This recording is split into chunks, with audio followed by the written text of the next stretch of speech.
ऋणी रहेगा हिंद सदा, माँ हिंदी जो बलिदान दे गई। गर्व करेगा हिंदुस्तानी, ऐसा एक अभिमान दे गई। प्रश्न उठा जब एकता का कि देश को कैसे जोड़ा जाए, हिंदी माध्यम बन संवाद का, राष्ट्रहित में योगदान दे गई, राष्ट्रहित में योगदान दे गई। नमस्कार, मैं हर्ष ठाकुर, राजकीय उत्कृष्ट महाविद्यालय संजौली का एक छात्र। विषय स्वाधीनता संग्राम व हिंदी पर विचार अभिव्यक्ति हेतु उपस्थित हूँ। महोदय, मेरी मातृभूमि भारत, जहाँ हिंदी को माँ होने का गौरव प्राप्त है।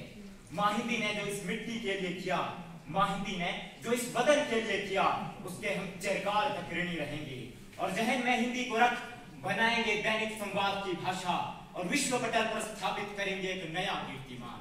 महोदय, इतिहास का जब एक पन्ना पलटा तो पाया कि भारत जब गुलामी की जंजीरों में जकड़ा हुआ था, जब भारत छिन्न भिन्न हो रहा था, तो उस समय किस प्रकार भारत को एक किया जाए, ये एक बहुत बड़ा प्रश्न था। प्रश्न था विविधताओं के इस देश को भावनात्मक रूप से एकता का रूप किस प्रकार दिया जाए। प्रश्न था संस्कृति और संस्कार का प्रतिबिंब किसे बनाया जाए। ऐसे में जब गुलाम भारत की कश्ती समंदर में डगमगा रही थी, तो उसी समय हिंदी भाषा पतवार बनी और उस कश्ती को किनारे लगाया। हिंदी भाषा माध्यम बनी संवाद का, हिंदी भाषा माध्यम बनी हृदय में उठे क्रांतिकारी विचारों को लोगों तक पहुंचाने का। हिंदी भाषा माध्यम बनी देश को एकता के सूत्र में पिरोने का और एक अखंड भारत के निर्माण का। महोदय, हिंद की मिट्टी से जन्मी हिंदी को लोगों तक पहुंचाना एक बहुत बड़ी चुनौती थी, जिसमें कई महापुरुषों ने, साहित्यकारों ने, युवा शक्ति ने व नारी शक्ति ने अपना अमूल्य योगदान दिया। परंतु आज विडंबना देखिए मेरे मुल्क की, यह विडंबना है मेरे मुल्क की कि वर्ष में 363 दिन गहरी निद्रा में देश सो जाता है और जाग जाता है 14 सितंबर को हिंदी पर चर्चा करने। यह विडंबना है मेरे मुल्क की और हद तो तब पार हो जाती है जब कुछ बुद्धिजीवी लोग कहते हैं कि हिंदी भाषा का भविष्य तो खतरे में है। मान्यवर, एक युवा होने के नाते मैं नकारता हूं इस बात को, मैं नकारता हूं इस बात को कि हिंदी भाषा का भविष्य खतरे में है। 2001 की गणना के अनुसार भारत में 41.3% लोग हिंदी भाषा बोलते थे और 2011 में यह आंकड़ा बढ़कर 43.63% हो गया है और वर्तमान में यह आंकड़ा बहुत अधिक बढ़ चुका है।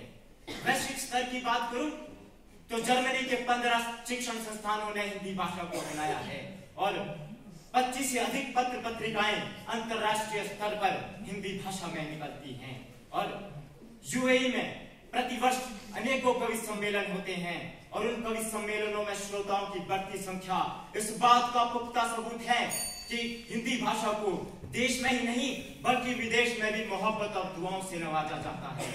महोदय, हिंदी भाषा कभी खतरे में नहीं हो सकती, ये मेरा निजी मत है और जो खतरे में है वो कभी भाषा नहीं हो सकती।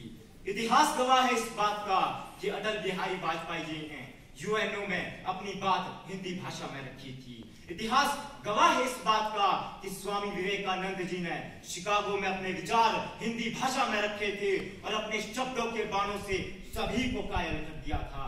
और हाल ही में टोक्यो ओलंपिक में भारत को स्वर्ण पदक दिलाने के बाद हिंदी भाषा में संवाद करते भारत की शान नीरज चोपड़ा न केवल इस बात का पुख्ता सबूत है कि हिंदी भाषा का भविष्य उज्जवल है, बल्कि प्रमाण है शक्ति का, प्रमाण है भक्ति का और प्रमाण है इस बात का कि भारत बढ़ चला है उम्मीदों व हौसलों की स्याही से एक नया इतिहास लिखने।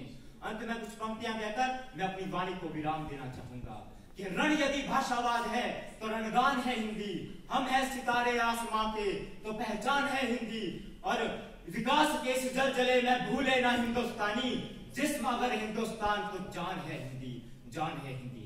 धन्यवाद। जय हिंद, जय भारत।